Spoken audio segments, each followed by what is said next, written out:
एवं आपका प्यारा परिवार स्वस्थ, सुरक्षित, सुखी एवं समृद्ध रहे।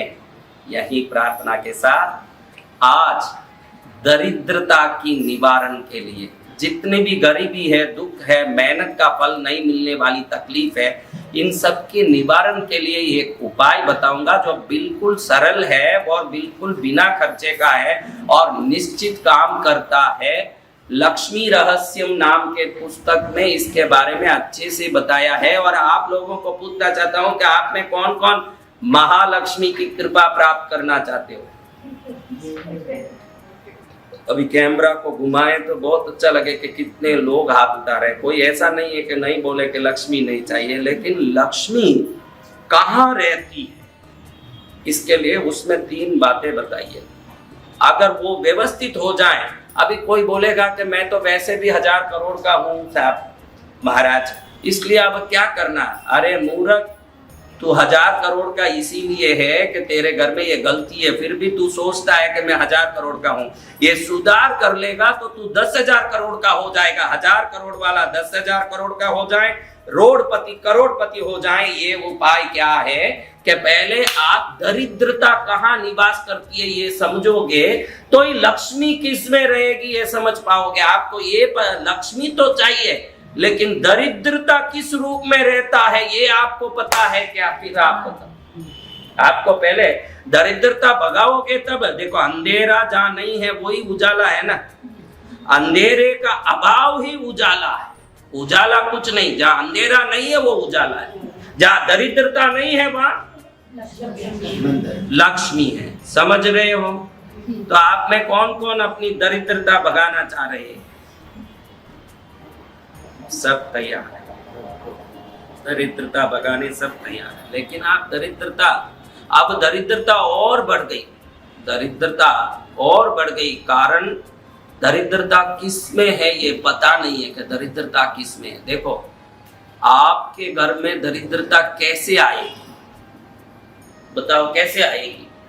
आपके शरीर से निकलने वाली मेल और पसीना ही दरिद्रता है। क्या है?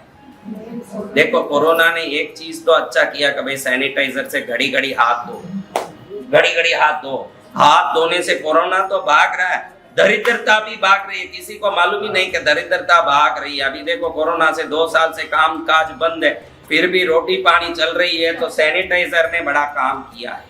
आपको ये बात बता दूं कि आजकल ये जीन्स पैंट ने आके दरिद्रता को बढ़ाया। जीन्स पैंट आदमी पहनता ही क्यों है कि 8 दिन पहने तो भी कोई तकलीफ नहीं है, रोज खोलो और पहन लो। इस रविवार को पहना तो अगले शनिवार को वही पत्नी हाथ जोड़े, भाई अभी खोल दे रे भाई मेरे बाबू, अभी खोल दे, अभी कितना दिन में धो लेती हूँ। फिर बड़े मन से भाई पत्नी बोल रही है इसलिए, नहीं तो उससे इतना प्यार हो गया जीन्स पैंट से जितना पत्नी से भी नहीं हुआ।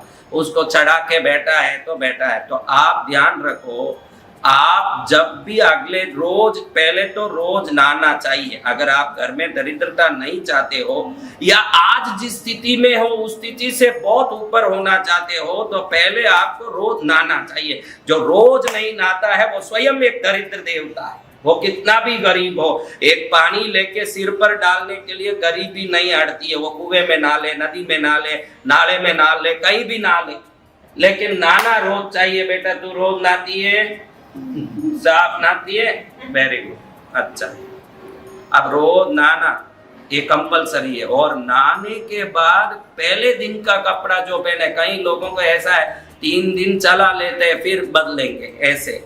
तो आपने नहा लिया, शरीर को शुद्ध किया, यानी आपने दरिद्रता की सफाई की। फिर अगले दिन उसी पुराने कपड़े को वापस चढ़ाया तो ये दरिद्र आओ आओ मेरे ऊपर चढ़ो, ऐसे निवेदन किया आपने। क्या किया? तो रोज के रोज नहा के एक शुद्ध कपड़ा पहनना कौन सा बड़ा काम? मैंने कोई बड़ा उपाय, मेहनत वाला उपाय बताया। आप लोग आजकल ऐसे हो गए हो, आपको दूसरे सब चीजों में टाइम है। कोई बुला दे कि भाई चल पार्टी देता हूँ, काम काज छोड़ के भाग जाए, लेकिन कपड़ा बदलने टाइम नहीं है। भाई उसको धोएगा कौन? औरतें भी बड़ी आलसी होती जा रही है। 2 तकलीफ है, पहना हुआ वापस पहने, एक तकलीफ खोल भी दे अगर तो भी इकट्ठा करके पूरा एक बड़ा सा उसका पोटला बना दें, 8 दिन बाद संडे को एक साथ धोती है औरतें, तो दरिद्रता का पूरा आमंत्रण। देखो आग छोटा सा जल रहा है, कितना नुकसान करेगा बहनों, जोर से बोलो, कितना नुकसान करेगा।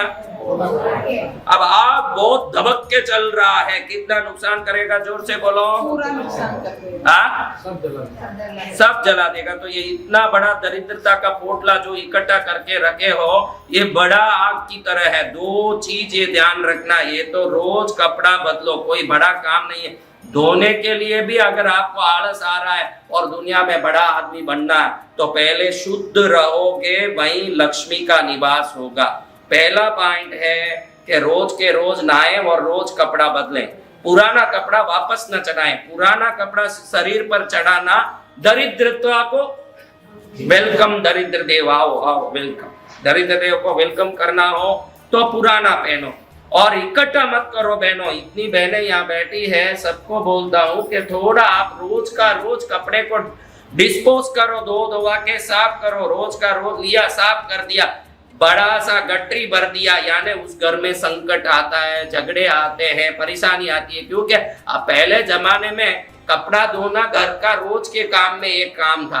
आज कपड़ा धोना एक बड़ा भार जैसे लगता है। भाई कपड़ा कौन धोवे, या तो काम वाली आए, वो भी बोले माई आप एक साथ धो लूंगी, रख दो मैं धो लूंगी, मैं ही तो धो रही हूँ। ठीक है भाई, उससे कौन माथा फोड़े, भाई धो लेना बाद में। और खुद धोवे तो भी 8 दिन में एक बार धोवे, तो वो धीरे धीरे वहां बड़ा होने के कारण वो गटरी, दरिद्रता का डेंसिटी बढ़ता है। क्या बढ़ता है?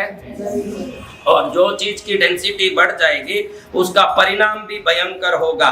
ये 2 चीज, पुराना कपड़ा पहनो मत और पुराने कपड़े रखो मत। तीसरा सबसे बड़ा, कोई भी आदमी बाथरूम में नहा के आया, देखो आप कोई भी नहाते हो, बकेट में नहाते हो, अगर बकेट में नहा रहे हो तो पूरा जो पहले नहाया थोड़ा बहुत पानी तो उसमें बचा के ही आता है। जो पहले नहाया 4 लोटा 5 मग ऐसा कोई पानी बचा रहता है। अपन देखते हैं भाई इसी में और पानी भर लेते हैं, अब इसको गिरा के क्या करें। हर आदमी ये करता है, आपका बेटा भी हो, आपके पिता भी हो, परिवार वाले भी हो, उनका बचाया हुआ पानी अपने सिर पर डाल रहे हो तो समझ लेना कि भाई आप सिर पर दरिद्रता को चढ़ा रहे हो। क्योंकि एक बार कोई भी पानी किसी के नाम से नीचे उतर गई तो वो उनकी दरिद्रता की वो पहचान हो गई। उसको लेके अपने सिर पर कोई डालता है तो वो दरिद्र देवता बन के ही रहेगा। इसलिए वो पानी को गिरा दिया करो। आप नया पहले बकेट को वापस दो, क्या करना, वो बकेट मग को वापस दो साफ, एक बार 2 मिनट लगेगा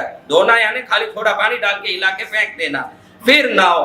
तो कभी जीवन में पैसा संबंधी उपद्रव, पैसे की तकलीफ, ये परेशानियां नहीं होगी। और इन चीजों का ध्यान रखोगे तो घर में लक्ष्मी का निवास होगा। और जहां अंधेरा होगा, उजाला नहीं होगा, जहां ये 3 चीजों की दरिद्रता रहेगी, पुराना कपड़ा पहनना, गंदा पहनना। इसीलिए मैं बड़े बड़े सिटियों में भी देखता हूँ कि ये पुराने कपड़े पहन के घूमते हैं, बहुत मेहनत करते हैं, बहुत मेहनत करते हैं, लाइफ टाइम तक भी अपना जो ड्रीम है, अपना जो सपना पूरा नहीं कर पाते। क्योंकि गंदगी के पिंड में लक्ष्मी कहाँ आएगी, दरिद्रता जहाँ रहे वहां समृद्धि कैसे आएगी। इसलिए महालक्ष्मी आना हो तो 3 चीजों का ध्यान रखो और अपने जीवन में समृद्धि की प्राप्ति करो। यही मंगल कामना करते हैं। बोलो श्री महालक्ष्मी माता की जय।